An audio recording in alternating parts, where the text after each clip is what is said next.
Branden Hunter with Prep Stars video. Here with Detroit Martin Luther King. They've been 2 state champions. Here with assistant coach Terel Patrick, lineman Jordan Ighofose, Levert Hill, Donnie Corley, and Armani Posey. All right, Coach, I believe you were at the 2-yard line, 37 seconds to go. Yep. What was your mindset with the play call? Well, initially we had it at the 5, and what we did is we wanted to get the kids with the ball in space and while they were moving. So we figured they're all game they were playing catch man 1 high. So I didn't think it was a good time to go full vertical. So we didn't go. We went to our double slant package, figuring the inside receiver would take the coverage away, and we get one of the outside guys on the move and maybe break a big play. So that was the first game. That was the first play. We alerted all the kids that we were in 2-minute mode. This is only our 2nd time running the 2-minute offense all year. We haven't been in a position where we needed to run it at the end of the game. I believe we ran it right before half against Wyandotte. We're in 2-minute mode, so we practice it every week. Regardless of who we're playing, we practice it and spend time on it every week, on every Thursday. So we were in 2-minute mode. The kids had the instructions, and my first mindset was to be able to get the ball to one of the outside guys on the move. Yeah. I told Posey that as long as they kept playing, we would keep coaching because the kids had a look on their face that we weren't going to lose no matter what the circumstances were. They kept playing all game. So the mindset was we needed one play, we needed one thing to go our way, and we're going to try to do the best with what we had. Like the right tackle jumped over there. Who's the right tackle? I think the ball went to vert right now. Yep, so it should be slants all the way across the board.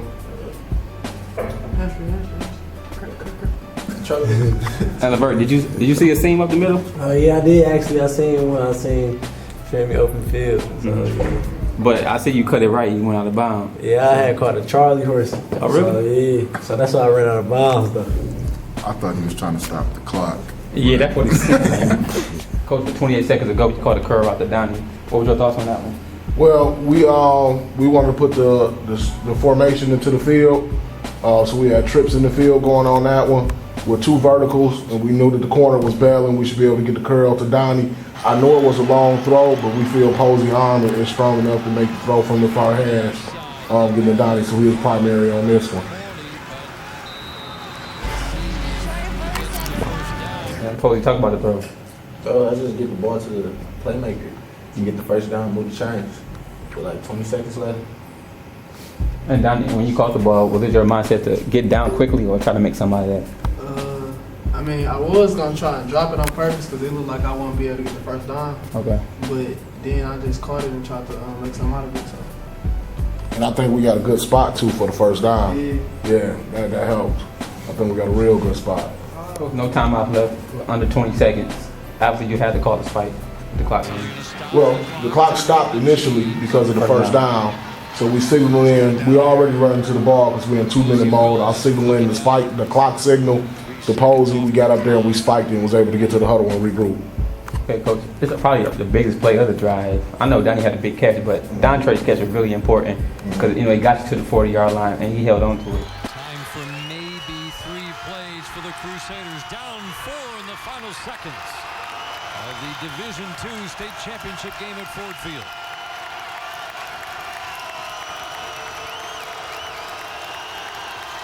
The heat from the Red Arrows. Posey steps up deep down the middle, and he has a man at the 40-yard line. Wait. Right. I wish I could say that was play calling, but that was really more the playmakers, man, making plays. It was our basic 4 vertical package. We seen pre-snap that they were going too high, so we knew their man would look like a 2-man because of the safety placement. So we got the 3rd vertical route from number 3 receiver coming across the field. And I'm talking about that throw. You had the pressure in your face. You moved the pocket, that throw to it and hit Dontre. Just pocket awareness, and I seen Trey coming across from the 3 from the slot. And the safety was bailing over the top of the Donnie, so I knew the middle would be open. Mm-hmm. And how big a play was that from him to hold on to that ball? That was a big play because we needed like 10 seconds left. We needed the field position. Now we're on the other side of the 50. And was that like extra like motivation, seeing him down? try to I win told it for him, him. I told him, like, when he got up, like, we gonna win this game for him. And that's what we did. Yeah. So once the clock stopped for the injury, we was able to call the last 2 plays. So I gave the kids 2 plays when Trey was down with the injury, because I figured we wouldn't have another opportunity to spike. And I knew at the maximum we would only get off 2 plays. Even if we had an incompletion, there was only time for 2. So we called 2 plays after the injury and then went forward. Well, like I feel like, man, that was like the greatest play, you know, of the game. You feel me? And like how he held on to it, and they, like Posey said, it got us field position, you know, to get us a chance to win. So. I thought he was faking to stop the clock, and then when I realized he was really hurt, I was worried. I'm like, man, I hope he's okay. But then when he got up, I'm like, all right, now we gotta win this game for him. He didn't put it all on the line. He didn't show us that what he's willing to do for the win. So we all gotta show him. What about you, Levert? It feel pretty. Look at the camera, man. Come on, don't be shy. It feel pretty good because he put like everything he had onto that catch, so yeah, it was pretty good. What about you, Coach? Dontre a warrior. That's what Dontre does. Dontre, day one king kid. He a warrior. He been through the good, through the bad. Yeah, I expect Trey to make plays like that. That's what he's done since day one, since he's been here. So it felt good to see him in that position, to put the team in a position to win. It felt real good. I think this next play was vital with Armani overthrowing Ambry, because had he caught the ball with 10 seconds to go, he probably would have ran the clock out without him getting out the bounds. What do you think, Posey? I think Branden would probably score if he did get the ball. It was like, I think he would score with no time on the clock. You was defender right there? Yeah. Posey tough. He would have cut back. He would have cut back. I was ready for him to die. Trying to stop. It'd have been a tough play. Maybe 1 second on the clock. It'd have been a tough play. It'd have been a tough play. No, I'm talking about He was pretty fast enough. He could have made something happen. I trust Bree's speed. He probably would have scored. The defender probably would have been too aggressive. Think, Coach. Well, no, we drew it up figuring we had a seam post concept. We wanted to keep the safety on the hash with the wheel coming behind it. So we figured Donnie was going to draw the coverage and keep the safety on the hash, which for the most part it worked. A little bit overthrown. Hindsight being 2020, I'm glad Posey did overthrow it because that gave us one more shot. Yep. Now, he said you overthrew it, so what's your thoughts? I mean, I did overthrow him because I thought he was going to run up under it and score it. You're going to throw it too.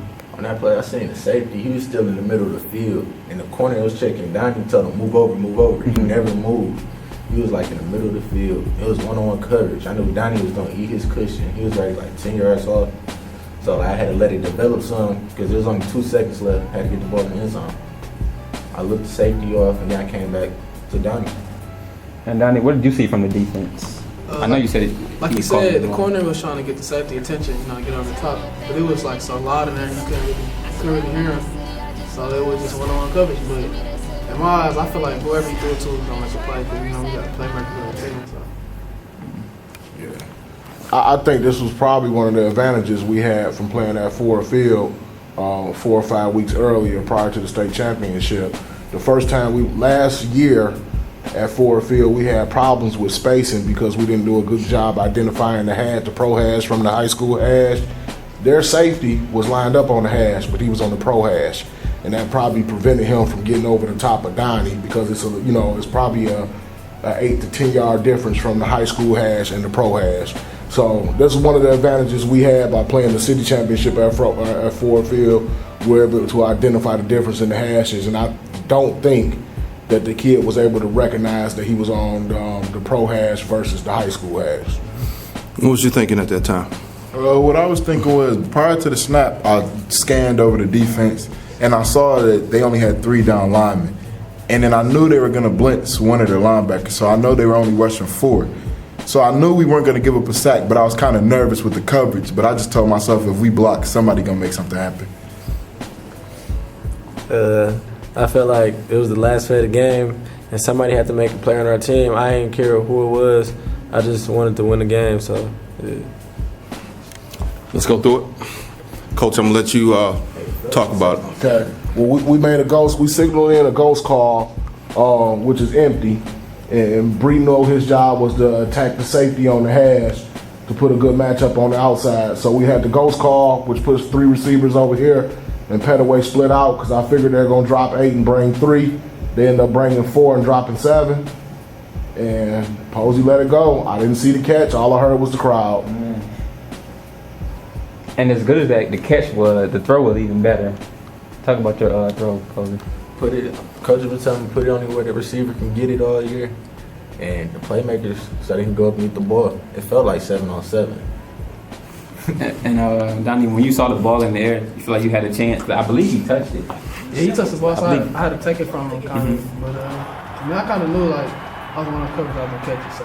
And he a big kid too, right? So you actually took it out of his hand. Yeah, I took it out of his hand. And what was your emotions when you caught the ball and the ref raised his hand? You know, like we just won, like we won state championship. That's amazing. That's what we did that whole drive. Kind of unthinkable. Could you believe it, Posey? Had to complete the pass. I couldn't believe it. I got the ball up there. Something like I seen on TV like a bunch of times, and like it just batted down, but he went up and got the ball. How about the fact, and I mean, you guys are young guys now, 10 years, 15 years from now, people are going to go back to this play. You know, y'all going to have already graduated from college. Some of y'all may be in the pros. Coach Patrick is sitting fat on the hill. I mean, how does that make you feel that this is the type of thing that goes on forever? What y'all think about that, man? It's crazy that we just a part of history. Like, not just King and not just the city, the whole state. And I think that was the #1 play on Sports Center that night. So we really made history. They called it the Motor City Miracle. So that was just fun to be a part of that. What about you, Vert? Feels amazing. You know, looking back at this, I'm gonna tell my kids, my grandkids about this. What about you? It feels good to be part of history. Some people call it the drive. Like, something I tell my grandkids too. You, D? It's like, it's something that like, you know, like you hear all the time, but you think people be lying. Like, oh, you hear other people talking about what they did and stuff back then, but like we really did that joint. Like that joint, amazing. 13-0, everyone expected you to win. Did you expect that from Lowell? I mean, being down 17-0? I didn't expect to be down 17-0, but don't get it twisted. Lowell is a great established program. Coach Dean has more state championships than we had appearances. He's won it before. He's been down that road before. So we didn't take Lowell lightly at all. The thing that happened was they did a better job. I think we did a great job with in-game adjustments. They probably did a better job with, you know, the pre-game adjustments, and they did things on the first couple of series that we didn't see from them all year. And it took us a minute. It took the kids a minute to settle down, and offensively, it took the staff a minute to, number one, identify what they were doing, and then come up with a strategy to combat what they were doing. So once we kind of level set it on what they were doing, we were in agreement on what they were doing, and we knew that we had to throw the ball and let the guys make plays in space in order to get back in the game, and that's what we did. You guys got back in the game, I think the verse scored a couple times in the second quarter, I believe. But it was the defense. What was going on with the defense? I only hit you a couple times with defense. Yeah, they hit us a bunch of formations. We weren't ready for it, and just kept us off balance. And Vert, talk about their play in second quarter. It was a pretty good play because we was down. Posey just threw me in the ball, and I thought I had to make a play, so I caught the ball in bounds and just made it happen. And Donnie, going to the locker room, I believe you guys were down, I forgot what 24-13. 24-13. You guys have any confidence that you can complete this comeback? Yeah, that ain't that much. That wasn't that much. Like, you know, we've been down a couple games, you know, before, down 14-0 versus Cass, 10-0 versus De La Salle. So, I mean, we know how to battle adversity, so we weren't tripping. I felt like no matter what happened, we could win because I know we've been down before, and every time it seemed like we pulled through. So I wasn't really that worried. I was just confident. I just kept talking to myself like we can pull it out. We can pull it out. Yeah, you usually when you go down, you usually hear a lot of bickering and stuff. This is not a panicking team because we kind of a mature team. These guys been through a lot of battles, and the look on the kids' faces at halftime, you would have sworn we were up. It was very surprising. It was very calm at halftime. No, not a lot of cussing and screaming, and no extra motivation needed. It was strictly strategy on executing and on adjustments. If you guys hadn't pulled this win out, like, would that have been devastating to this year? Yeah, I think so. Cause like, just the expectations that we had, and everybody thought everybody was going 13-0, and we lose. It's kind of like we did all that for no reason, kind of, you know. And obviously, Posey, in that second half, you just wasn't gonna let that happen.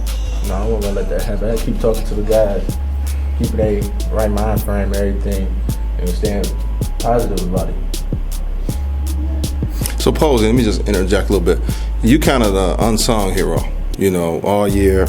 I know Branden has talked about you a lot, and you know, you were pressed to play quarterback, I believe, at some point during the year. Talk a little bit about how that feels going from playing other positions into being thrust into the QB, and then to have the success that you had.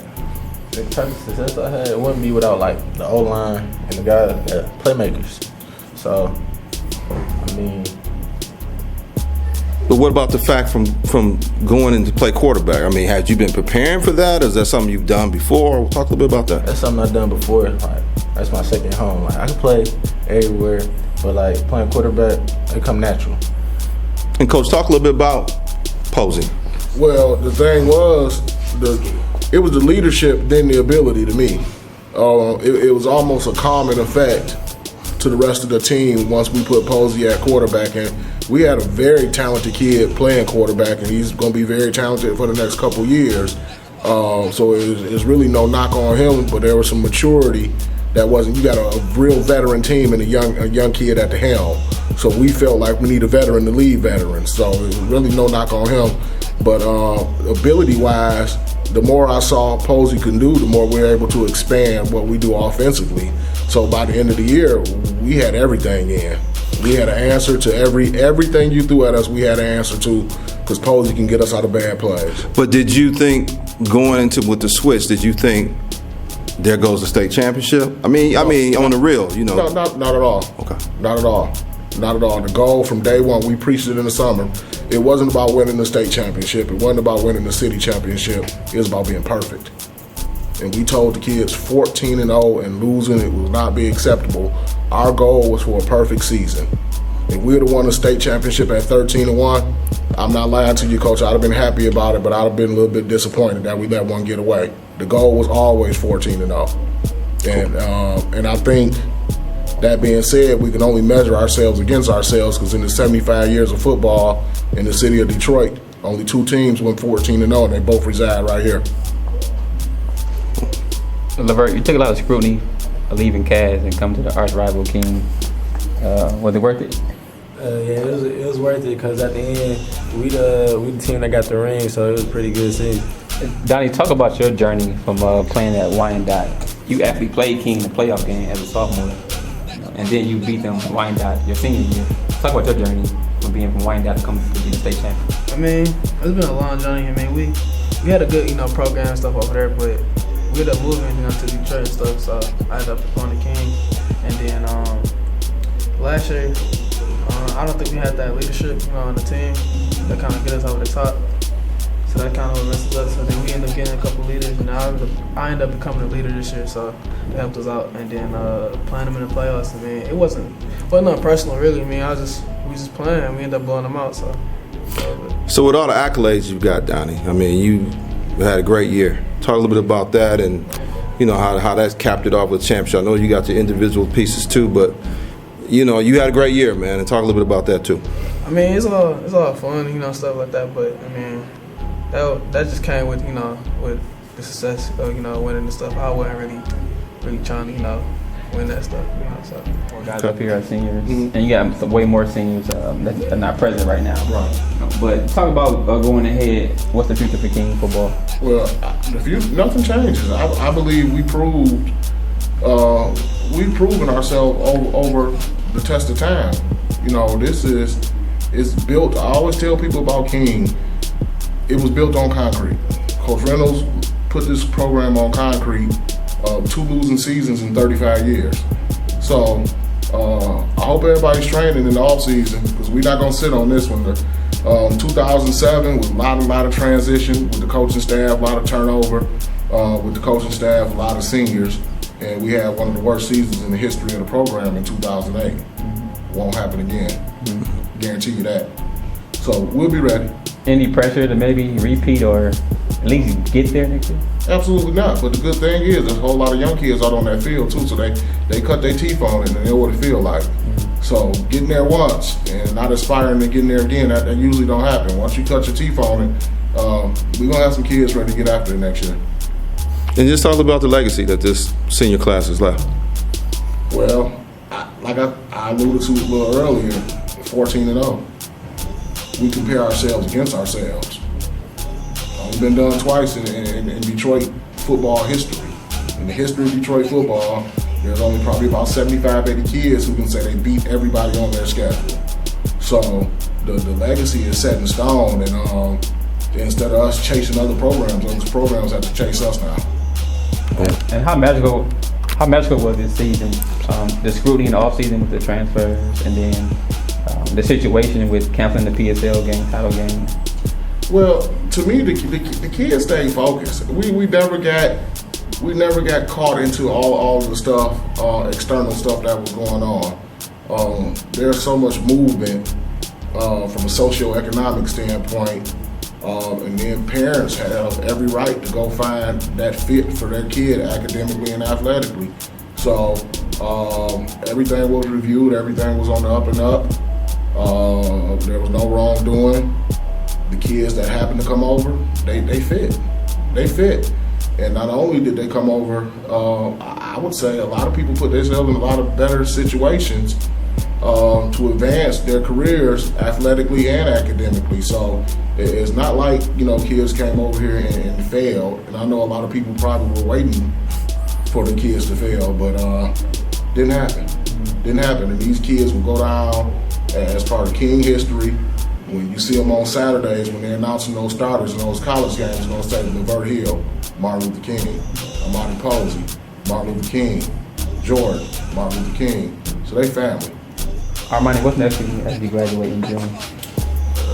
Going to the next level, get my body together for the next level, and prepare for that on Saturdays. You getting your school down as far as the college situation? Yes, I haven't came to a decision yet. Okay, and what about you, Donnie? Everybody want to know about Donnie. What's your situation? Man, really, I just been working hard on this off season, trying to focus on what I'm gonna do, but I don't really know. So Okay. What's next for Levert Hill? I just been working out, getting my body right for the college I'll be attending next year, and yeah. And you, Jordan? Me right now, I'm just working on getting bigger, getting stronger, and then I'm really waiting to see where I'm going to take my tennis to in the fall. It's Branden Hunter with Prep Stars Video. We want to thank Detroit Martin Luther King for sitting down with us. Thank you guys, and stay tuned.